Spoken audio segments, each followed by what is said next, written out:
Hello girls, welcome back. Another important topic that comes under the growth of vocabulary is semantics. Semantics is the study of meaning of words. So, in word formation, you have identified how different kinds of words are being newly formed and becoming the part of English language. In semantics, you will learn how meanings are assigned to these words, newly formed words, or how new meanings are evolving out from the actual ones, and the whole idea of using a particular word changes. Okay, it is more or less the same because both actually refers to the what emergence of new words, but still there is a meaning. There most probably in semantics we'll be more focusing on the change in meaning of certain words or in the context and in which certain words are being used. Here also you have 16 classifications, and one or two classifications actually you might have come across when you are learning these figures of speech, especially aspects like metonymy, synecdoche, etc. And metaphors, of course. All these things you have already studied in what as the figures of speech. You are familiar with those things. And another aspect that comes in the word formation, that is the names that are being evolved out of proper nouns. Something similar to that happens in semantics also. The names or the words that are evolving out from this proper names or proper nouns. You will, so these things actually show some kind of similarity. That's why I'm just mentioning it. Anyway, let us look into the 16 categorical divisions by which we learn the changes in meaning, which in turn helps in the growth and development of vocabulary. So semantics, you should know to define semantics. Semantics is the study of meaning of words. It focuses on the relationship between words, phrases, signs, and symbols and what they stand for. It has received much attention in the study of language because, in the process of word formation, words have changed not only in the form and pronunciation but in meaning too. This is because, since words are symbols of thoughts and ideas, and they have different associations and connotations for different people, and especially when the same word is being used by the people who belong to different classes, sometimes the meaning might drastically change. So let us look into these changes. As I mentioned, there are 16 categorical divisions. So first one is generalization or widening. So as I told you earlier, please be sure about the terms that are indicating the same thing. Here also almost all the divisions have one or two equivalents, so please keep that also in your mind, because sometimes questions will be like that: define widening. They won't be asking generalization. Of course, the term generalization is more easy, and you might be associating the examples to that word only. That might cause a problem later. So please, generalization or widening, keep that in your mind. In generalization, what happens is that, as the name indicates, the words are being assigned a restricted meaning towards the beginning. It is somewhat similar to the extension of meaning that you have studied in word formation. Okay, to a thing, a particular meaning will be assigned, but at a later phase of human evolution, that same term will be used in a broader sense. In generalization, words which had a specialized or restricted meaning once acquire a wider meaning and application in course of time. For example, the word box originally was the name of a tree, and the wood from it was termed boxwood. The boxwood, being rare and expensive, was at first used for making small caskets for keeping jewelry. So initially the term box was used to indicate a box which is being kept used to keep jewelry, but now you know the meaning of box. It is used in a broader sense. And also broad, this anything can be kept inside a box, and it can be of any size. Similarly, the words journey and journal are derived from the French French noun jour, Jour, which means day. Initially, journey meant a day's walk or ride. Now it can be any kind of travel or of any duration of time. Similarly, journal meant a daily record of events or a periodical which appear daily. Now we have weekly, fortnightly, monthly, or annual journals. So actually this generalization is one of the most important divisions or the categorical divisions in semantics when you learn semantics. So please try to by heart the detailed examples itself, the explanation too.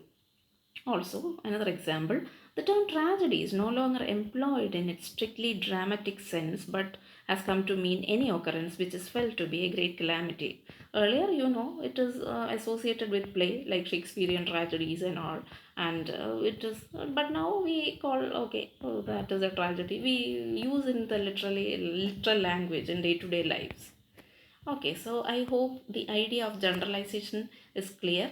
That is, once a particular word is being assigned a shortened meaning or a closed meaning, it got expanded, and now it is being used in a broader sense. Second one is specialization. This is just the opposite of generalization.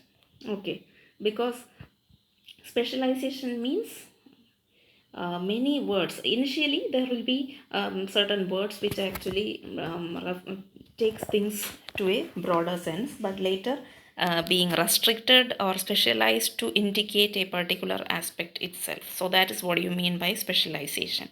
Specialization is also known as restriction and narrowing, as the name indicates. So from the names itself, you can guess. So the definition will come by your own. No need to by heart. It will be coming. Okay, when you define what is restriction or narrowing, you will get it. Only thing is that you need to by heart the examples. Specialization stands for many words which at one time had a wider significance become restricted to one object or idea. So it stands for many words which at one time had a wider significance, just opposite to generalization. For example, the word fowl originally meant any bird and is used in that sense in authorized version of Bible and in Chaucer. But later the word meaning got restricted to domestic hen or cock. That, of course, when you study the works of Chaucer, Spenser, etc., fowl, the word fowl actually we refers to any kind of birds, especially in Spenser's Prothalamin and all. We called the flock of birds as fowl, but now it has got a restricted meaning. It means a domestic hen or cock. The word deer originally meant any wild animal. Now you know the meaning of deer. The word meat during Anglo-Saxon period meant food of any kind, but now it means flesh of an animal. So these are the three easy examples. So generalization, specialization, just opposite ones. First two are kind of easy if you associate it and study. Now comes amelioration and deterioration. As the name indicates, something deteriorates and something being upgraded. That is actually as the from a deterioration, of course you can understand sometimes like some words will be carrying a prestigious position like that. I hope you remember the example of goodbye. God be with you has been actually reduced to a common term, goodbye. So there the deterioration of the meaning happens. God be with you in a higher sense, but the word has been reduced to just goodbye, where we no longer think about what it actually means. The meaning deteriorated. Okay. Similarly, amelioration means a word acquires an upgrading or elevation. The process is called amelioration. Sometimes some slang terms will be adapted to the common language or among the academic sphere. That is what you mean by amelioration. Okay. The word with a negative sense develops to a positive one. Then deterioration occurs when a word gains association with a negative stimulus to then hold negative connotations. Amelioration examples. The word nice originally meant of persons or their actions which are foolish, silly, simple, absurd, etc. Later it got elevated to kind and considerate, friendly. So now you understood the difference between the meanings. Also, the word knight originally meant a servant. Now it means a loyal and chivalrous servant, mostly a soldier. Earlier, it was being assigned the meaning only servant. The words lord and lady of Anglo-Saxon period meant bread keeper and bread kneader, respectively. Both got an elevated meaning later.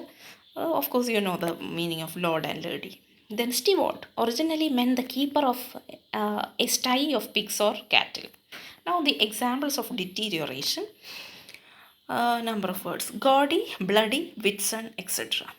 Middle English word villain. Bloody, of course, I hope you remember, by Our Lady. That was the original meaning of that word. That being kind of changed into the word bloody. Middle English word villain meant laborer. It has got a higher meaning, but now you know villain, all those wicked qualities and other stuff.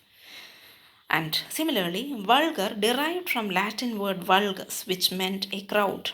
The crowd behavior is unpredictable, and the more cultured part of the population tends to look down upon the word, which caused its degeneration of meaning.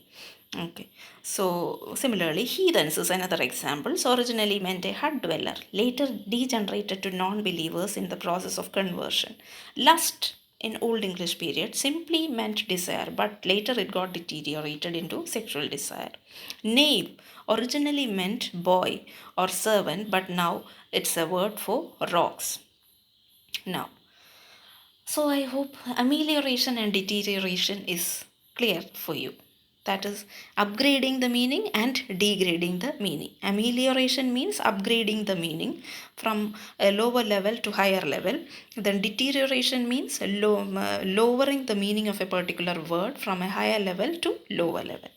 Now the fourth kind of classification, differentiation, extension or transference.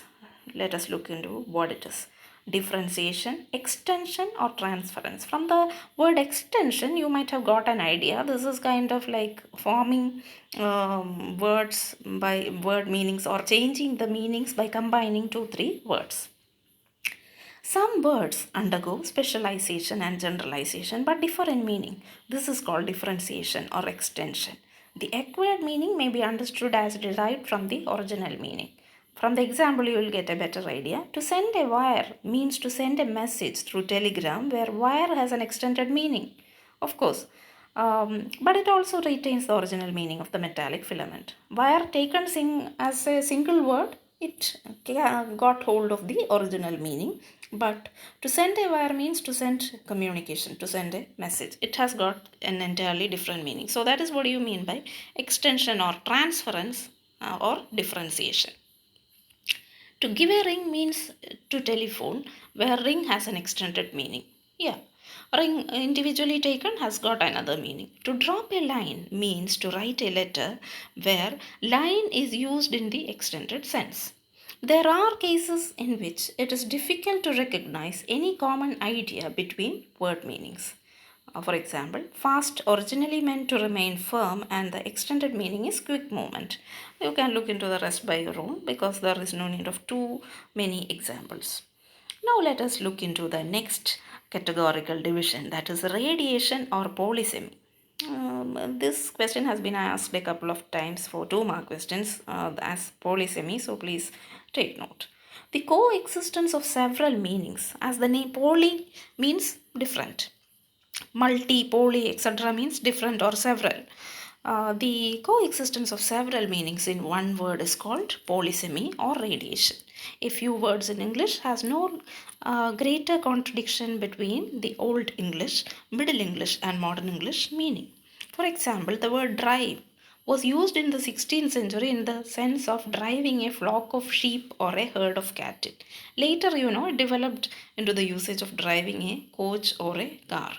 So that means the coexistence of different meanings in the same word. The Old English meaning of the word horn was extended to one of the pointed projection of the heads of sheep used as a musical instrument. Later, musical instruments made of other materials were also called horns. And in a motor car also we have horns. So originally it actually refers to the the pointed projections on the heads of sheep used as a musical instrument. So the music or that hearing thing, that aspect remains, but the whole idea changes. But there are so many things that can be related. Okay, so that is what you mean by radiation or polysemy. Okay. Drive and horn are the examples. And now it comes to euphemism. Euphemism, in different contexts, you might have heard of euphemism. That is one of the important figure of speech by which one seeks to disguise the real nature of an unpleasant idea. The way in which you like kind of polish things and say in a better way. Euphemism is very important, like portmanteau words. Okay. 4 mark questions might be asked. Euphemism is one of the important figure of speech. You might have come across different kind of euphemism, especially when you study poetry. It is originated by the things that are painful and depressing to contemplate. Of course, one of the most important or common example that comes to your mind is the usage of passed away or disease, which are used as common euphemisms for death. Other euphemistic devices which are hidden behind the words accident, casualty, and fatality are like this. Etymologically, accident means merely a happening. Casualty, one whom something has befallen. Insane is an euphemistic term for madness.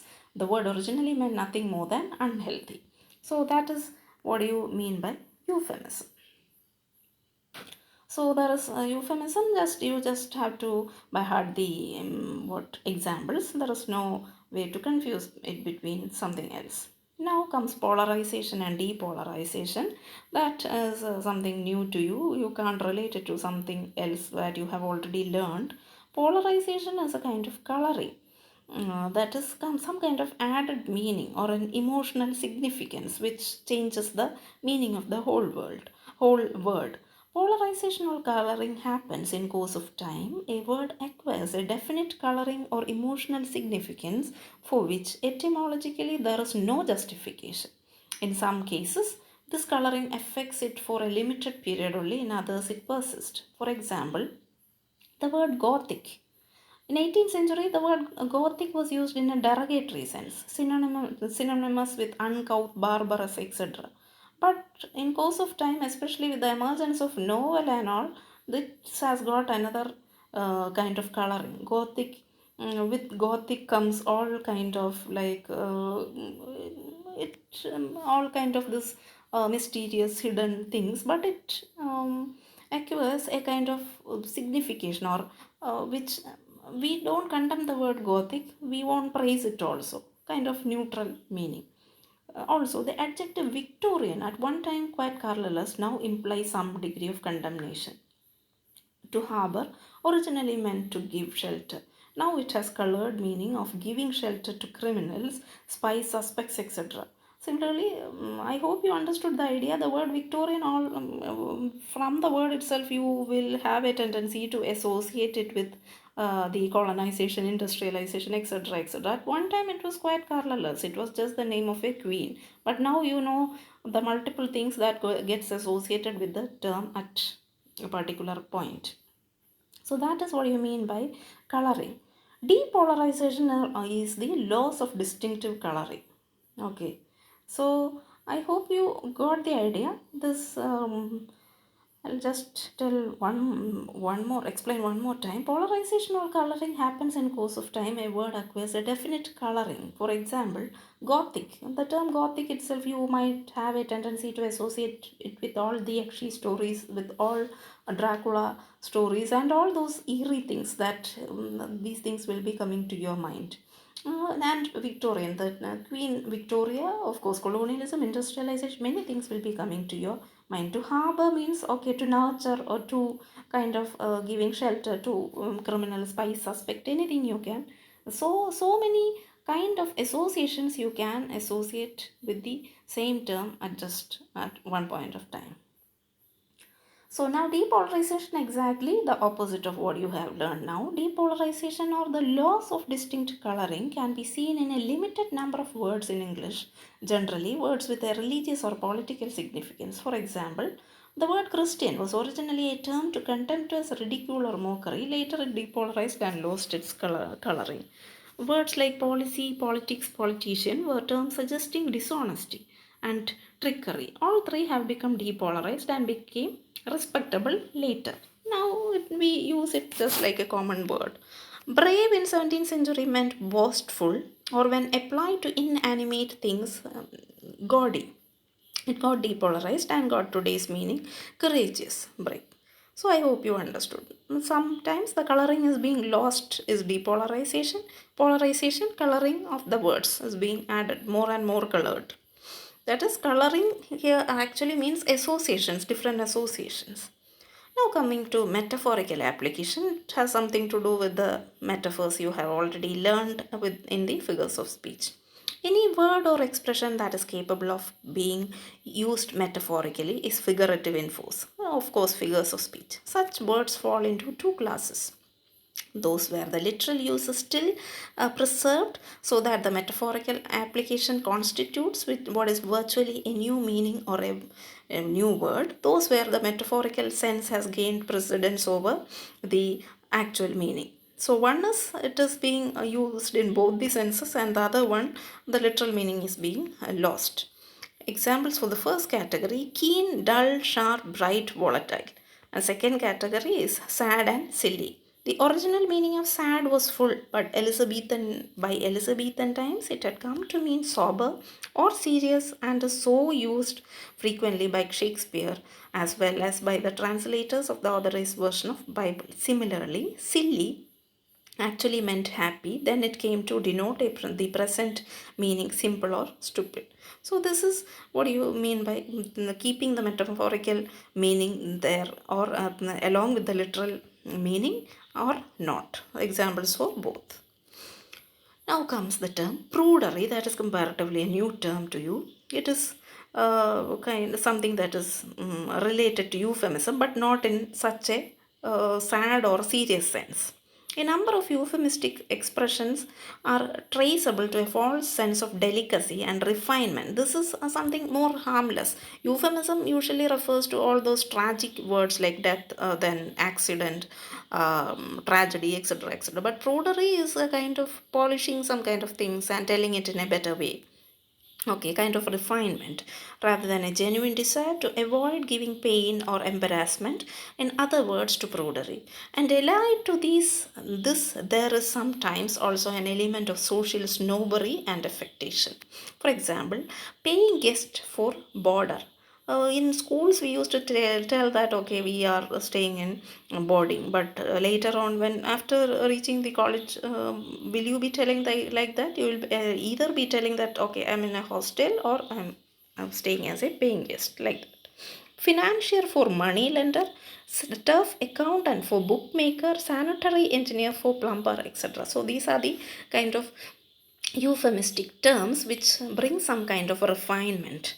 Okay, and this the semantic application is termed as prudery. Okay, so prudery, don't forget, with the help of examples, prudery is comparatively easy to remember, not like many other things you have learned. So please keep in mind, prudery is similar to the euphemistic expressions, and which brings a kind of false sense of delicacy and refinement to the words. Now coming to the next one, that is the reversal of meaning. Of course, as the name indicates, it's the absolute reversal of meaning. In the process, a word may change its meaning to the point of actually reversing it for any of the reasons already specified. And the examples you need to keep in mind: word grocer originally meant a wholesaler, now refers to a retail trader, just opposite meaning. Restive originally meant still or rest, as the modern meaning impatient. So these are the two examples, grocer and restive. Okay, give the explanation also. Grocer originally meant a wholesaler, now refers to a retail trader, and restive originally meant still or rest, has the modern meaning impatient. Now, the 11th one is the proper names become ordinary parts of speech. This similar one we had in the word formation also, where we took the examples of the characters from certain books and all. Here, one word is dunes. This word is derived from name of medieval philosopher Duns Scotus, Dunes, whose opponents represented him as a dry as dust theorist devoid of true scholarship. So the word originally meant a pretender to learning, and later blockhead. Dunes. Bedlam. Next example is bedlam. The modern meaning of the word is noise and confusion. The word is an abbreviation of Bethlehem Hospital. Shakespeare uses the word as an alternative for madman. This Bethlehem Hospital is actually a lunatic asylum. Okay. Now, Atlas, from the Greek mythological character Atlas bearing the world on his shoulders. So Atlas, here the word Atlas actually refers to that collection of maps. So the term, these are certain terms that came into existence, derived its meaning from the proper names. Now comes the next one, that is concatenation. It is a meaning of linking together. It's a semantic process in which the meaning of a word moves gradually away from its first sense by successive shifts. Concatenation is the meaning of a word moving gradually away from its first sense by successive shifts. There will be so many shifts in that process. In many cases, there is not a sign of connection between the sense that is finally developed and that with the term we had in the beginning. And also, yeah, look at the examples. Treacle. It is a thick syrup produced in refining raw sugar.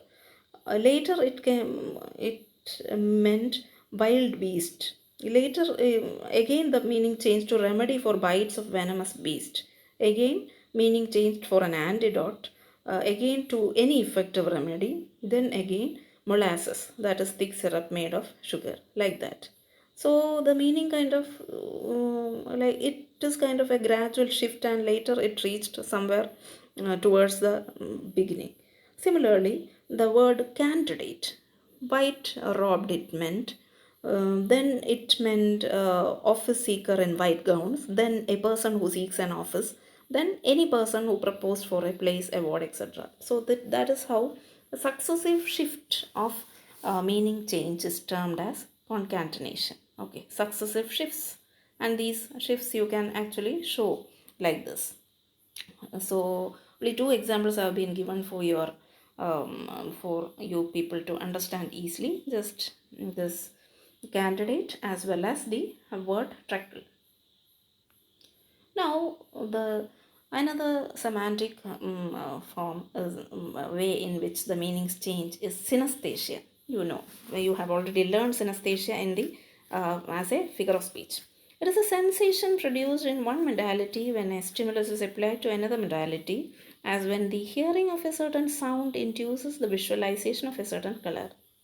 For example, metaphorical expression where the words of sense perception and the sensation are extended to form synesthesia. So certain words actually refers to the kind of senses that it brings to you. For example, warm color, sweet music, frozen silence, bitter cold, cool dress, etc.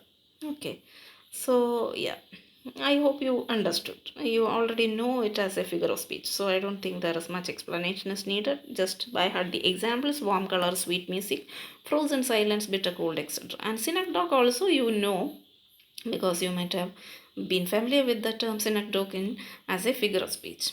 It is a semantic change, shifting the meaning of a word by using a more inclusive term for a less inclusive one, or vice versa. For example, the whole for a part for a whole, the genus for a species for genus, or a material for something made from it. For example, law for police officers. Anything that is related to police officers, you can just call it as law and order or something low. Hands for workers. Creature for human being. Bread for food. I hope you understood, and you might have come across the similar things many times in the poems. Synecdoche is actually taking a more inclusive term for a less inclusive one, or vice versa. The whole for a part.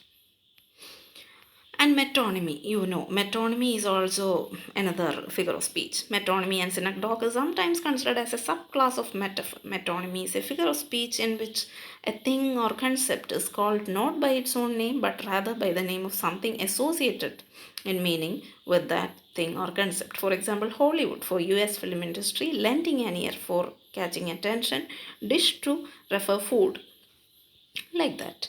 Metronymy also you are familiar with. Now we have come to the end of this semantic changes with these faded metaphors. Faded metaphor, as the name indicates, Metaphor, of course, it is a transference of meaning happens, similarity to show the similarity between two things regardless of its function. One thing is another. This uh, like love is like a red rose is a simile, and love is a red rose is a metaphor. That is the difference. We say, in particularly poets say that this thing is another. The comparison that is bringing in a kind of a transference of meaning. So what is faded metaphor? As the name indicates, some this metaphorical significance might change in course of time. That is what you mean by a faded metaphor. And also there are different types of faded. We'll look into it. That from linguistic point of view, metaphor is defined as an extension in the use of word beyond its primary meaning to describe reference that bear similarities to the word's primary referent. That is primary meaning. Referent means primary meaning. Then, yeah, metaphors, like any other stylistic devices, can be classified according to their degree of unexpectedness. One is living metaphor, one is faded metaphor, and dead metaphor. But let us look into what is a living metaphor. Living metaphors are those metaphors we call as poetic metaphors, and still we use them. Faded metaphors are those which have lost their freshness because of the long and traditional use. For example, gold is a valuable material, and the adjective golden denotes something made of gold. For example, we say golden youth, etc. Faded metaphor is so common in everyday life that we no longer consider them as metaphors. Okay, head of the department. We don't consider it as a metaphor. It is a reality, or it is a literal thing that we use. Face of the tube, mouth of the box. These are things that we use in the common day-to-day life. We don't consider them as metaphors any longer. Dead metaphors are those metaphors whose metaphorical sense is not felt at all because they have lost their indirect meaning totally. For example, this kick the bucket, falling in love, time is running out, etc. We don't even consider them as metaphor at one time. This is just more commonly it is being used as what a phrase. So here we have come to an end of the semantic classifications. I hope you understood the lecture. You can go through the notes once again, that is given in the PDF format, and I hope you have a wonderful day. Thank you.